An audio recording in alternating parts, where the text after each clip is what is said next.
अगले 5 महीने तक नहीं होगा राजस्थान में मंत्रिमंडल विस्तार। पंचायत और निकाय चुनाव के चलते अधर में लटका विस्तार। आखिर कौन कौन से बड़े चेहरे मंत्रिमंडल विस्तार की लाइन में हैं? नमस्कार, मेरा नाम है मनस्विनी और आप देख रहे हैं भारत रफ्तार।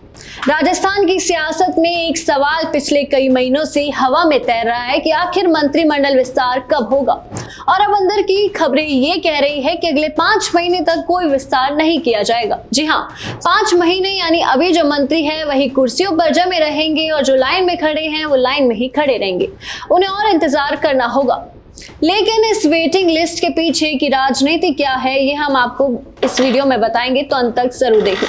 दरअसल सुप्रीम कोर्ट ने पंचायत और निकाय चुनाव 15 अप्रैल तक कराना अनिवार्य कर दिया है और प्रदेश सरकार चाहती है कि चुनाव निपटने के बाद ही बड़ा राशिफल हो। यानी राजनीतिक गणित साफ है कि पहले पंचायतों का मूड बढ़ा जाएगा, फिर मंत्रियों की कुर्सियां हिलेगी। लगभग 1 महीने पहले केंद्रीय मंत्री गजेंद्र सिंह शेखावत ने भी बड़ी सफाई से गेंद सीएम के पाले में डाल दी थी और उन्होंने कहा था कि मंत्रिमंडल विस्तार मुख्यमंत्री का विशेष अधिकार है, जब वो चाहेंगे तभी होगा। अब ये बयान 2 बातों पर संकेत दे रहा है। चर्चा तो बहुत है लेकिन फैसला सब सीएम साहब के ही हाथ में है। यानी अंदर खाने में बहुत कुछ पक रहा है लेकिन परोसा अभी नहीं गया है। ये एक बात और ध्यान देने वाली ये है कि राजस्थान में हाल ही में ही बड़ा प्रशासनिक रिशफल हुआ है और आमतौर पर ये कैबिनेट बदलाव का पहला संकेत माना जाता है। फिलहाल सरकार में 24 मंत्री हैं जबकि 30 बनाए जा सकते हैं। यानी 6 कुर्सियां अभी भी खाली है और इन कुर्सियों पर कौन बैठेगा यही सबसे बड़ा खेल है। सूत्रों के मुताबिक मंत्रिमंडल विस्तार में वसुंधरा राजे के गुट को साधने की तैयारी की जा रही है।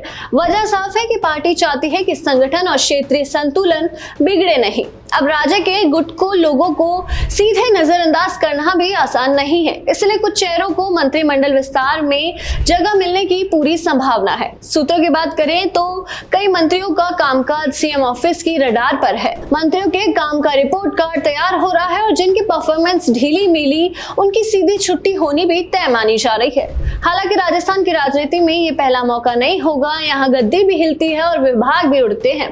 वहीं मंत्रिमंडल में दलित, गुर्जर और आदिवासी समुदाय को बड़ा प्रतिनिधित्व देने की चर्चा है। शेखावटी और पूर्वी राजस्थान से भी बड़े चेहरे शामिल किए जा सकते हैं और गुजरात की तर्ज पर भी राजस्थान में बड़ा रिशफल देखने को मिल सकता है। यानी खेल सिर्फ विस्तार का नहीं, पूरी टीम रीडिजाइन का हो सकता है। तो कुल मिलाकर तस्वीर यह है कि राजस्थान में मंत्रिमंडल विस्तार अभी रुक गया है लेकिन राजनीति की खिचड़ी जरूर पक रही है, क्योंकि सवाल सिर्फ इतना ही नहीं कि कौन मंत्री बनेगा, बल्कि असली सवाल यह है कि कौन बाहर जाएगा और विस्तार के बाद सरकार का पावर मैप कैसा दिखेगा। तो चुनाव नतीजे आने दीजिए। अप्रैल मई के बाद राजस्थान की राजनीति में बड़ा धमाका होना तय है।